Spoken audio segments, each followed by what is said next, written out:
बरसात का मौसम आने वाला था, तो सभी पक्षी अपना अपना घोंसला बनाने के लिए मजबूत से मजबूत पेड़ों का चुनाव करने लगे। वहीं बड़ी सी नदी के पास कुछ पेड़ थे जिनकी टहनियाँ नदी के पानी के ऊपर तक फैली हुई थी। मजबूत पेड़ की तलाश में वहाँ कुछ चिड़ियों का परिवार आया और अपने लिए घोंसला बनाने के पेड़ों को ढूंढने लगे। उनमें से एक चिड़िया का परिवार नदी के पास ही एक विशाल पेड़ को देखकर उससे पूछा, हम सब काफ़ी समय से अपने लिए एक नया मजबूत घर बनाने के लिए पेड़ तलाश रहे हैं। आपको देखकर हमें बड़ी प्रसन्नता हुई।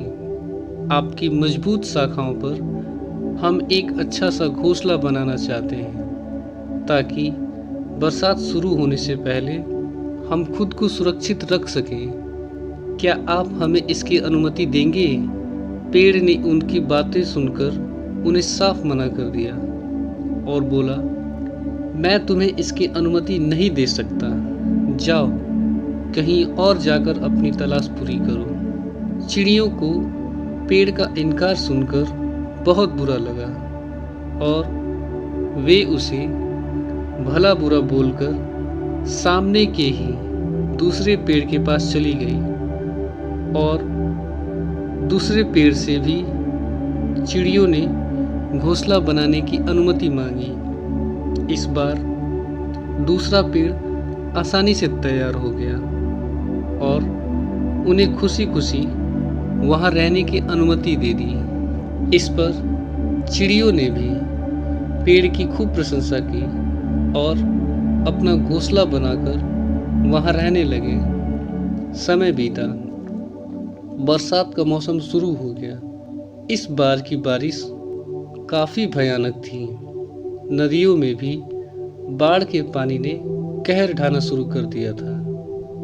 नदी अपने तेज प्रवाह से मिट्टी को काटते काटते और चौड़ी हो गई थी और एक दिन तो इतनी बारिश हुई कि नदी में बाढ़ सा आ गया और तमाम पेड़ पौधे अपनी जड़ों से उखड़कर नदी में बहने लगे। इन तमाम पेड़ों में वह पहला पेड़ भी था जिसने चिड़ियों को अपनी शाखा पर घोंसला बनाने से मना कर दिया था। उसे जड़ों सहित उखड़कर नदी में बहता देख चिड़ियों का परिवार खुश हो गया, मानो कुदरत ने पेड़ से उनका बदला ले लिया हो। चिड़ियों ने पेड़ की तरफ बहुत उपेक्षा भरी नज़रों से देखा और कहा, एक समय जब हम तुम्हारे पास अपने लिए मदद मांगने आए थे तो तुमने साफ इनकार कर दिया था।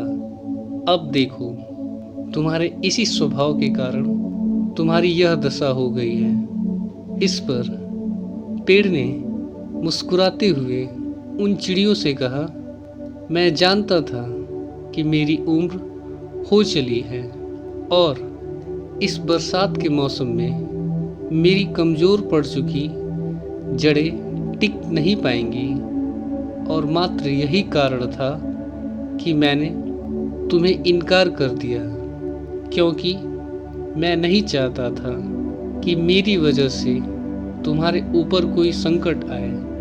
फिर भी तुम्हारा दिल दुखाने के लिए मुझे क्षमा करना। और ऐसा कहते कहते पेड़ पानी में बह गया। पेड़ की बातें सुनकर चिड़ियों को काफ़ी ग्लानि हुई और पेड़ का जवाब सुनकर चिड़ियों को खुद पर बहुत ग्लानि हुई और वे पेड़ की स्थिति को देखकर दुखी हो गए। इस पर उनमें से एक चिड़िया ने दूसरे चिड़िया से कहा, ये सच में बुरा हुआ। हम जितना गलत उस पेड़ को समझते थे वह कहीं ज़्यादा समझदार निकला। मॉरल ऑफ द स्टोरी, अक्सर हमें किसी चीज़ के लिए मना करने पर हम बुरा मान जाते हैं और उस व्यक्ति के लिए मन में गलत धारणाएं बना देते हैं जो कि बिल्कुल गलत है। जैसे माता पिता अपने बच्चों को फ़ोन से दूर रखने के लिए कई बार उन्हें सज़ा तक दे देते हैं, वैसे ही हमें किसी के द्वारा इनकार किए जाने पर निराश नहीं होना चाहिए, बल्कि उसका धन्यवाद कर हमें आगे बढ़कर अपना प्रयास करते रहना चाहिए। यही समझदार इंसान होने का मूल लक्षण है। अगर आपको ये कहानी पसंद आए तो इस चैनल को लाइक, शेयर, सब्सक्राइब ज़रूर करें। धन्यवाद।